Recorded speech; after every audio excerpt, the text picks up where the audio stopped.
Мен бала күнімде естуші едім. Біздің қазақ сартты көрсе күлуші еді. Енеңді ұрайын, кең қолтық, шүлдіреген тәжік. Арқадан үй төбесіне саламын деп қамыс артқан. Бұтадан қорыққан, көз көргенде әке үке десіп шығып кетсе қызын боқтасқан. Сарт-сұрт деген осы деп. Ноғайды көрсе, оны да боқтап күлуші еді. Түйеден қорыққан ноғай, атқа мінсе шаршап, жаяу жүрсе демін алады. Ноғай дегенше ноқай десеңші. Төкке ыңғай келмейді. Солдат ноғай, қашқын ноғай, башальшік ноғай деп орысқа да күлуші еді. Ауылды көрсе шапқан, жаман сасыр бас орыс деп. Орыс ойына келгенін қылады деген. Не айтса соған нанады. Ұзын құлақты тауып бер депті деп. Сонда мен ойлаушы едім. Ей Құдай-ай, бізден басқа халықтың бәрі антұрған, жаман келеді екен.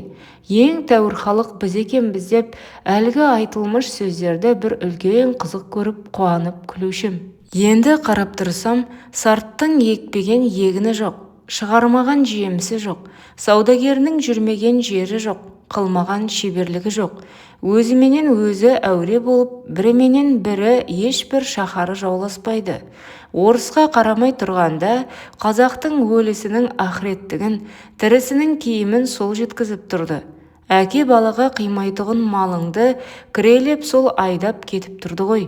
Орысқа қараған соңда орыстың өнерлерін бізден олар көп үйреніп кетті. Үлкен байлар да, үлкен молдалар да, ептілік, қырмызылық, сыпайылық бәрі соларда. Ноғайға қарасам, солдаттыққа да шыдайды, кедейлікке де шыдайды, қазаға да шыдайды. Молда, медресе сақтап дөңкітуге де шыдайды. Еңбек қылып мал табудың да жөнін солар біледі. Салтанат, әсем де соларда. Оның малдыларына құзғын тамағымыз үшін біріміз жалшы, біріміз қош алудамыз. Біздің ең байымызды сәнің шақшы аяғың білән пышатырға қойған идан түгіл шық сасық қазақ деп үйінен қуып шығарады. Оның бәрі бірін-бірі қуып қор болмай, шаруа қуып, өнер тауып, мал тауып зор болғандық әсері. Орысқа айтар сөз де жоқ. Біз құлы, күңі құрлы да жоқпыз. Бағанағы мақтан, бағанағы қуанған, күңілген сөздеріміз қайда?